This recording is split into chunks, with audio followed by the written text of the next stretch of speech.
You're not broken up, you're not fighting, you're still functioning as a couple. But when was the last time you actually laughed together? What if the problem isn't that the love died? What if it's that the lightness did? What if you got so good at being responsible adults that you forgot how to be playful partners? You're not roommates. You're a team.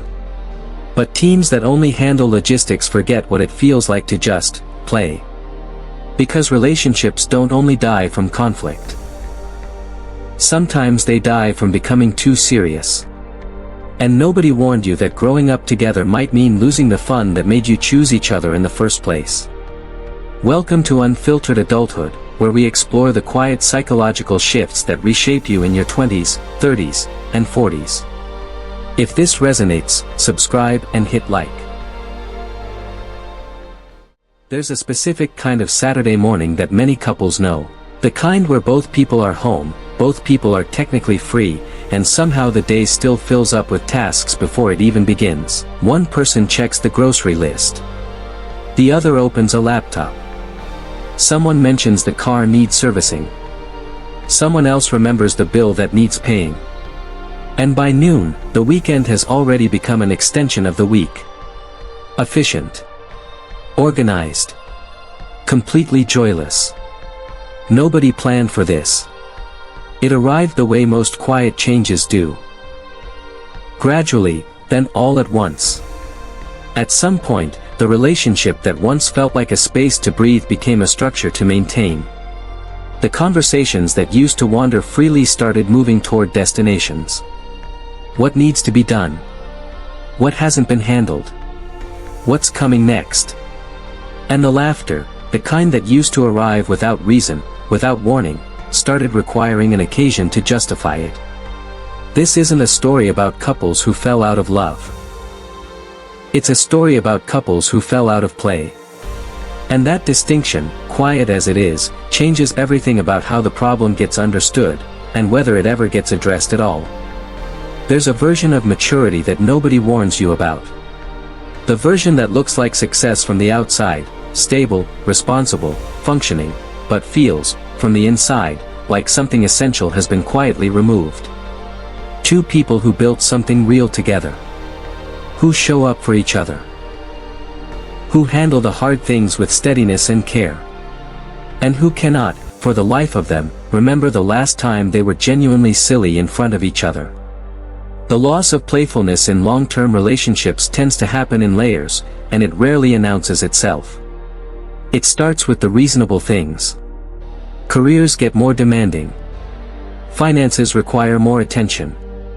Responsibilities multiply, children, mortgages, aging parents, health. The frivolous gets deprioritized, because there's always something more pressing.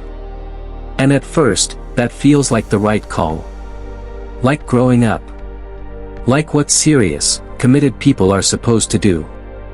But somewhere in that process, a particular kind of intimacy quietly exits. The intimacy that doesn't require anything of you. The kind built not on shared burdens but on shared absurdity. An inside joke that makes no sense to anyone else, a spontaneous decision that serves no practical purpose, a moment of pure, unproductive laughter in the middle of an ordinary day. That intimacy doesn't survive on its own. It needs air. And when the air is consistently filled with logistics, it slowly runs out. What tends to follow isn't conflict. That's the part that makes this so easy to miss. The relationship doesn't deteriorate in obvious ways. The couple doesn't fight more. They don't love each other less. They simply become very, very competent at living alongside each other, and increasingly unfamiliar with how to enjoy it.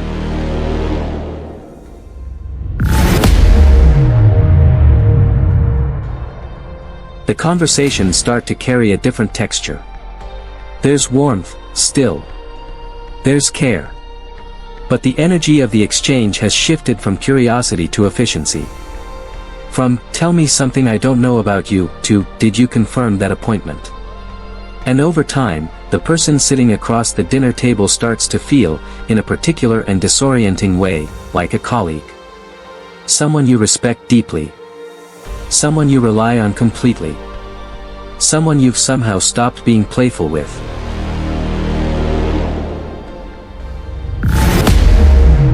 This is the part that tends to surface quietly, often late at night, often without a clear trigger.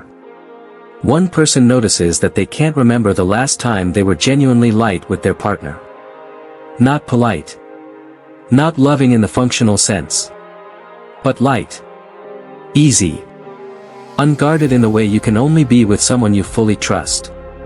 And the noticing arrives with a kind of grief that's hard to place, because nothing has technically gone wrong. Psychologists who study long-term relationships often point to something called positive sentiment override, the idea that healthy couples don't just survive the hard moments, they actively generate enough warmth and positive experience to buffer against them. Play, humor, and shared joy aren't decorative features of a relationship. They're structural. They're part of what keeps two people feeling like they're on the same side, not just the same team.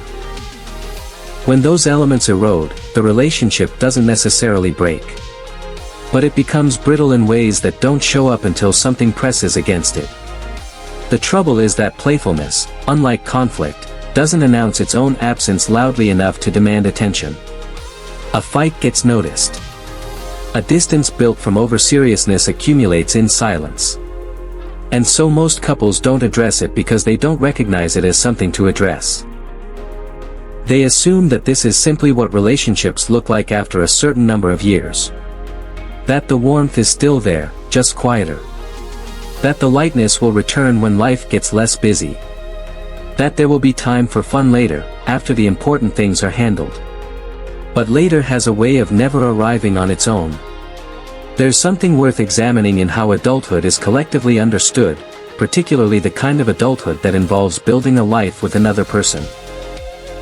The cultural script for this tends to reward seriousness. It celebrates couples who are stable, who communicate well under pressure, who manage shared responsibilities with grace. It doesn't have much language for the couple who can still make each other laugh until they can't breathe. Who take ridiculous detours for no reason. Who play, in the full, unself-conscious sense of the word. That version of the relationship tends to be treated as either young or lucky. Not as something that can be maintained, or rebuilt, with intention.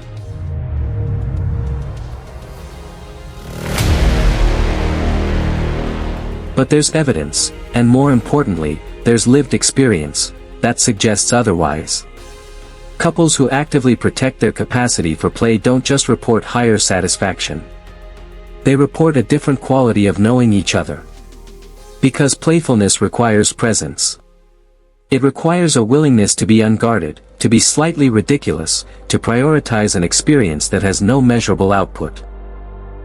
And in doing so, it creates a kind of intimacy that productive interaction cannot replicate. You can know someone's schedule, their worries, their 5-year plan, and still not know how they laugh when they're fully relaxed.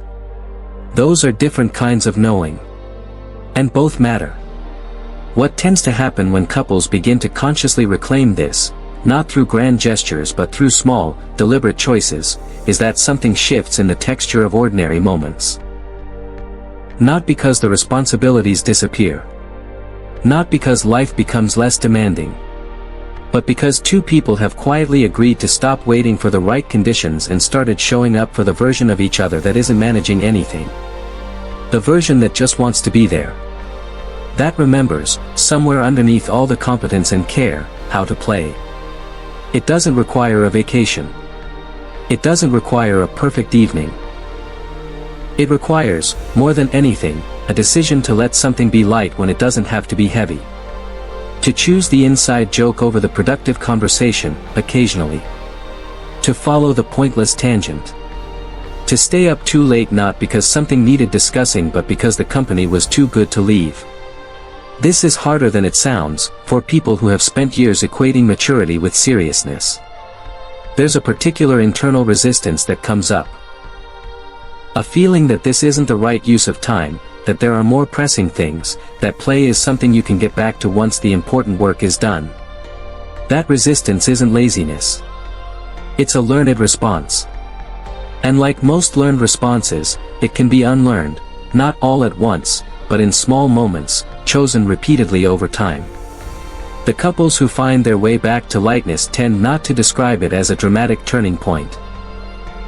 They describe it as a series of small moments that, accumulated over weeks and months, changed the atmosphere of the relationship. A conversation that went somewhere unexpected and they let it. A spontaneous plan that made no practical sense and they followed it anyway. A moment where one person was ridiculous and the other, instead of redirecting towards something sensible, decided to be ridiculous back. Those moments don't just bring laughter. They bring relief. The specific relief of remembering that the person you chose, the one who handles the hard things with you, who shows up in every serious season of your life, is also someone you can play with. Someone who still knows how to make the weight of everything feel, just for a moment, a little lighter. And maybe that's the thing nobody says clearly enough about long-term love. That one of the most quietly radical things two people can do, after years of building something real and heavy and permanent, is to remember how to be a little ridiculous together. To protect that. To treat it not as something that gets carved out when everything else is handled, but as something that belongs at the center of what it means to be genuinely close. Because the couples who last, not just functionally, but actually, aren't always the ones who navigated every conflict perfectly. Sometimes they're simply the ones who never fully let go of the thread that made everything feel worth it in the first place. The lightness was never a luxury. It was always part of the foundation.